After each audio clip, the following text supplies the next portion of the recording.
ಸುಧಾಕರ್ ಅವರಿಗೆ ಯಾಕೆ ವೋಟ್ ಹಾಕಬೇಕು ಸರ್?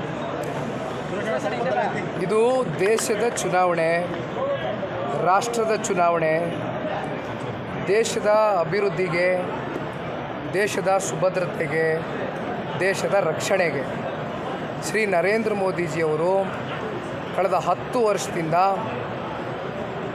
ಏನಕ್ಕೂ ಅವ್ರು ಕೊಟ್ಟಿರ್ತಕ್ಕಂಥ ಕೊಡುಗೆ, ಈ ದೇಶಕ್ಕೆ ಅವ್ರು ಕೊಟ್ಟಿರ್ತಕ್ಕಂಥ ಸ್ಕೀಮ್ಗಳಿರ್ಬೋದು, ಇದ್ರ ಬಗ್ಗೆ ಈಗಾಗಲೇ ನಾವು ಭಾಷಣದಲ್ಲಿ ಪ್ರತಿಯೊಂದು ವಿವರಿಸಿದ್ದೇವೆ.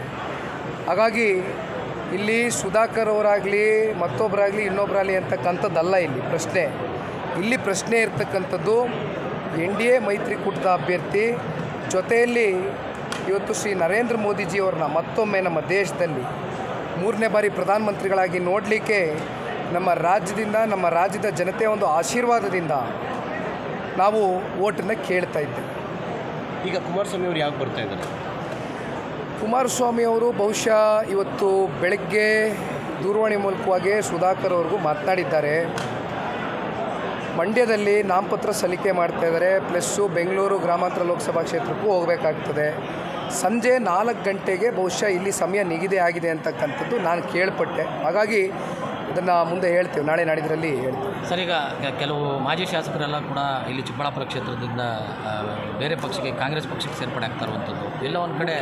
ಚಿಕ್ಕಬಳ್ಳಾಪುರ ಬಚ್ಚೇಗೌಡರು ಸಭೆಗೆ ಮಾತಾಡಿದ್ರೆ ಸರ್, ಬಚ್ಚೇಗೌಡರು ಅತ್ಯಂತ ಹಿರಿಯಕರು, ನಮ್ಮ ಪಕ್ಷದಲ್ಲಿ ಹಲವಾರು ವರ್ಷಗಳಿಂದ ಗುರುತಿಸ್ಕೊಂಡಿದ್ದು ಭಾಳ ಪ್ರಾಮಾಣಿಕರು. ನಾವು ಮಾತನಾಡಿದ್ವಿ, ಆದರೆ ತಂದೆಯವರು ಮಾತನಾಡಿದರು, ನಾನು ಮಾತನಾಡಿದ್ದೆ. ಅಂದರೆ ಬಹುಶಃ ಇವತ್ತು ಅವರೇನೋ ಒಂದು ತೀರ್ಮಾನ ತೊಗೊಂಡಿದ್ದಾರೆ. ಇವತ್ತು ಅವ್ರ ತೀರ್ಮಾನಕ್ಕೆ ನಾನೇನು ಹೆಚ್ಚಾಗಿ ಹೇಳಲಿಕ್ಕೆ ಹೋಗೋದಿಲ್ಲ, ಯಾಕೆಂದರೆ ನಾವು ಸಾಕಷ್ಟು ಬಾರಿ ಕರೆದು ಮಾತನಾಡಿದ್ವಿ. ಬಹುಶಃ ಅವರು ವೈಯಕ್ತಿಕವಾಗಿ ಅವರು ರಾಜಕಾರಣಕ್ಕೆ ಮುಂದಿನ ದಿನಗಳಲ್ಲಿ ಕಾಂಗ್ರೆಸ್ ಪಕ್ಷಕ್ಕೆ ಹೋಗಬೇಕು ಅಂತಕ್ಕಂಥದ್ದು ಅವರೇನು ತೀರ್ಮಾನ ತಗೊಂಡಿದ್ದಾರೆ, ಅದ್ರ ಬಗ್ಗೆ ನಾನೇನು ಹೆಚ್ಚಾಗಿ ಪ್ರತಿಕ್ರಿಯೆ ಕೊಡಲಿಕ್ಕೆ ಇಷ್ಟಪಡೋದಿಲ್ಲ. ಕೆಲವೊಂದು ಕಡೆ ಈಗ ಸಣ್ಣ ಪುಟ್ಟ BJPಯಲ್ಲಿರ್ಬೋದು, JDS ಅಲ್ಲಿರ್ಬೋದು ಅಸಮಾಧಾನಗಳು, ಎಲ್ಲೋ ಒಂದು ಕಡೆ ಸಮನ್ವಯತೆ ಕೊರತೆ ಆಗಲ್ವ ಸರ್?